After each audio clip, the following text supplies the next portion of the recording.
Hello കൂട്ടുകാരെ, ഞാൻ ഇന്നൊരു സ്ഥലം വരെ പോകാൻ പോകണം കേട്ടോ. ഞാൻ ഇടയ്ക്ക് ഇവിടെ അടുത്തൊരു പള്ളിയിൽ പോയി പ്രാർത്ഥിക്കാറൊക്കെ ഉണ്ട് കേട്ടോ. നമ്മളെല്ലായിടവും പോകും, അമ്പലത്തിലും പള്ളിയിലും എല്ലായിടവും പോകട്ടെ. എല്ലാ ദൈവങ്ങളെയും വിശ്വസിക്കുന്ന ഒരാളാണ് ഞാനും എൻ്റെ കുടുംബം കേട്ടോ.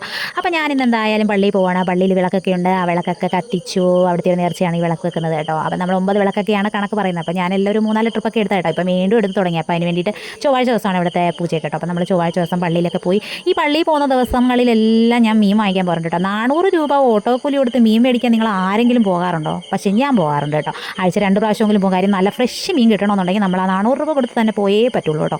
അങ്ങനെ താണ്ട് അവിടെ ചെന്നപ്പോൾ ഇന്ന് ചുമന്ന മീൻ്റെ നെത്തോലിയുടെയൊക്കെ കളിയാണ് കേട്ടോ. അങ്ങനെ ആ മീനെല്ലാം വാങ്ങിച്ചുകൊണ്ട് വന്നു. ഞാൻ ചുമപ്പിനും കുറച്ച് കാരലും കുറച്ച് നെത്തോലിയൊക്കെ വാങ്ങിച്ചിട്ട്, നെത്തോലി എന്ന് പറഞ്ഞാൽ പിന്നെ ചെറിയ മീനൊന്നും അല്ലല്ലോ, ഭയങ്കര കാൽഷ്യമുള്ള മീനല്ലേ. എന്തായാലും അതെല്ലാം വാങ്ങിച്ചുകൊണ്ട് വന്ന് ഇത് ഇത്രയും വൃത്തിയാക്കി എടുക്കാൻ ഞാനൊരു 4 മണിക്കൂറെങ്കിലും എടുത്ത് കാണും കേട്ടോ. ഇതെല്ലാം വൃത്തിയാക്കി കഴുകി ഓരോ പാത്രത്തിലാക്കി. ഈ മീൻ നമ്മൾ ഫ്രിഡ്ജിൽ ഫ്രീസറിൽ വെക്കുന്ന ടൈമിൽ അതിനകത്ത് കുറച്ച് വെള്ളം ഒഴിച്ചിട്ട് വെക്കണം കേട്ടോ. അങ്ങനെ വെള്ളം ഒഴിച്ചിട്ട് വെച്ച് കഴിഞ്ഞാൽ 2-3 ദിവസം ഇരുന്ന് 4 ദിവസം വരെ ഇരുന്നാലും മീൻ ടേസ്റ്റിനും വ്യത്യാസമില്ല, ചീത്തയാവുകയില്ല കേട്ടോ.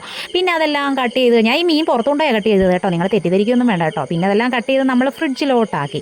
ഫ്രിഡ്ജിൽ നോക്കിയപ്പോൾ അവസാനം കാണാൻ ഒരു മിഠായി ഇരിക്കുന്നു. ആ മിഠായി എടുത്തിട്ട് തിരിച്ച് വെച്ച് കേട്ടോ. എൻ്റെ മോൻ്റെ മിഠായിയാണ്, അതല്ലേ അവൻ വന്ന് എന്നെ കൊല്ലും. അത് കഴിഞ്ഞ് അവിടെ എല്ലാം ക്ലീൻ ചെയ്ത് വൃത്തിയാക്കി അടുക്കളയെല്ലാം നീറ്റാക്കിയിട്ട് ഞാൻ ഉറങ്ങാൻ പോയി കേട്ടോ. ഉച്ച കഴിഞ്ഞ് എനിക്കൊരു ചെറിയ ഉച്ചമയക്കം ഉണ്ട്, അത് വേണമല്ലോ.